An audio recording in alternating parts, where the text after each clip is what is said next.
ఢిల్లీలో కేంద్ర మంత్రి కిషన్ రెడ్డి మీడియాతో మాట్లాడుతున్నారు. లైవ్ చూద్దాం. ఈ విషయమో నేను వెళ్ళినప్పుడు చాలాసార్లు నాకు మంత్రి గారు స్వయంగా చెప్పారు. ముఖ్యమంత్రి గారు కలిసినప్పుడు కూడా చాలా స్పష్టంగా ముఖ్యమంత్రి గారు కూడా కేంద్ర పట్టణాభివృద్ధి శాఖ మంత్రి స్వయంగా తెలియజేయడం జరిగింది. అదేవిధంగా మెట్రో ఫేజ్ 1 కూడా గతంలోనే భారత ప్రభుత్వము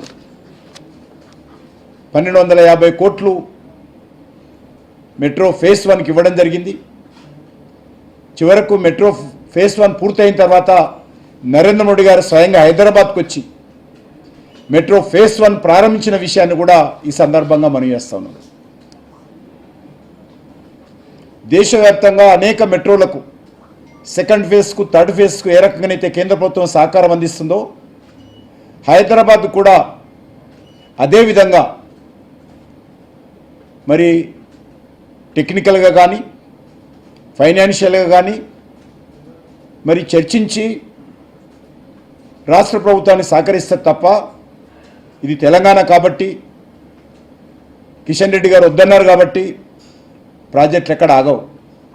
ఇంత అనాలోచితంగా దుందుడుకు విధానంతో ముఖ్యమంత్రి మాట్లాడము ఏమాత్రం సమంజసం కాదు. తెలంగాణ అభివృద్ధి పట్ల మాకు చిత్తశుద్ధి ఉంది.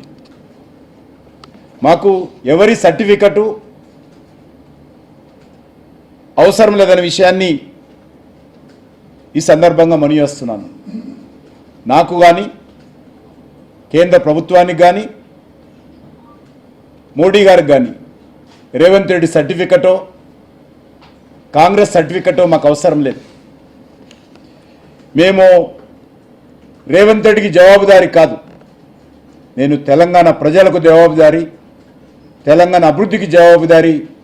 ఆ రకంగా మోడీ గారు నాయకత్వంలో తెలంగాణ అభివృద్ధి కోసం గత 12 సంవత్సరాలుగా పనిచేశాము, ఇప్పుడు కూడా పనిచేస్తాము. తెలంగాణలో ఏదైతే హామీలు ఇచ్చామో హామీలన్నిటిని కూడా తూచా తప్పకుండా మేము అమలు చేస్తూ ఉన్నాము. అది జాతీయ రహదారుల అభివృద్ధి కావచ్చు, రైల్వేల అభివృద్ధి కావచ్చు, లేక ఇతర అనేక రకాల అభివృద్ధి కార్యక్రమాలు కూడా ఎప్పటికప్పుడు కేంద్ర ప్రభుత్వము ముందుకు తీసుకెళ్తా ఉందనే విషయాన్ని ఈ సందర్భంగా మనం చేస్తున్నాం. అంతేకాకుండా ఈరోజు ముఖ్యమంత్రి గారు నేనేదో మంత్రులను కలిసి నిధులు రాకుండా వాళ్ళకు ఒప్పించాననే విషయం చెప్పడం జరిగింది.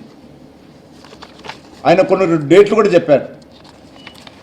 నేను చాలా స్పష్టంగా కలెక్టర్ గారిని అనేక సార్లు కలిశాను.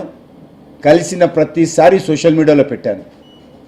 సోషల్ మీడియాలో 2 డేట్లు తీసుకున్న నా సోషల్ మీడియా డేట్లు నాకే చెప్తున్నాయి. ఈరోజు ఒకటే మనం చేస్తూ ఉన్నాను. కేంద్ర ప్రభుత్వము మరి అనేక రకాలుగా తెలంగాణ అభివృద్ధి కోసం పనిచేస్తూ ఉన్నాము. తెలంగాణ బిడ్డగా ప్రత్యేక రాష్ట్ర సాధన కోసం నిరంతరం పోరాటం చేసినటువంటి వ్యక్తిగా చివరకు ఢిల్లీకి వచ్చి 2 సార్లు ధర్నాలు నిర్వహించి ఏపీ భవన్లో లోక్సభకు రాజ్యసభకు మధ్యలో బిల్లు పాస్ కావాలని అమరణ నిరాహార దీక్ష చేసి బిల్లు పాస్ అయిన తర్వాతనే ఏపీ భవన్లో ఆ రోజు అమరణ నిరాహార దీక్ష విరమించిన విషయాన్ని ఈ సందర్భంగా మనం చేస్తా ఉన్నాం. తెలంగాణ అభివృద్ధి పట్లనో హైదరాబాద్ అభివృద్ధి పట్లనో మాకెవరు పాఠాలు చెప్పాల్సిన అవసరం లేదు, ఎవరి సర్టిఫికెట్ మాకు అవసరం లేదు. అది కాకతీయ మెగా టెక్స్టైల్ పార్క్ కావచ్చు, లేక సుమారు 1,75,000 కోట్ల రూపాయలతోటి తెలంగాణలో జాతీయ రహదారుల అభివృద్ధి కావచ్చు, లేక 42 రైల్వే స్టేషన్లు ఏకకాలంలో ఈరోజు తెలంగాణలో మోడీ గారి ప్రభుత్వం అమలు చేస్తాము. హైదరాబాద్లో కూడా సికింద్రాబాద్ కానీ నాంపల్లి కానీ చెర్లపల్లి కానీ ఇనిషియేటివ్ తీసుకొని ల్యాండ్ అక్విజిషన్ విషయంలో ఆ రోజు కేసీఆర్కు ఈరోజు రేవంత్ రెడ్డికి ఉత్తరాలు రాసి మరి సహకరించాలని కోరిన విషయాన్ని ఈ సందర్భంగా మనవిస్తున్నాను. ఒక సికింద్రాబాద్ రైల్వే స్టేషనే 720 కోట్ల రూపాయలతోటి ఆ రైల్వే స్టేషన్ మేము అభివృద్ధి చేస్తున్న విషయాన్ని ఈ సందర్భంగా మనవిస్తున్నాం. 350 కోట్ల రూపాయలతో చెర్లపల్లి మన నాంపల్లి రైల్వే స్టేషన్ను ఏ రకంగా మరి పనులు ప్రారంభించామో ఈ సందర్భంగా మనవిస్తున్నాను. ఇవన్నీ కూడా రేవంత్ రెడ్డి కోరితే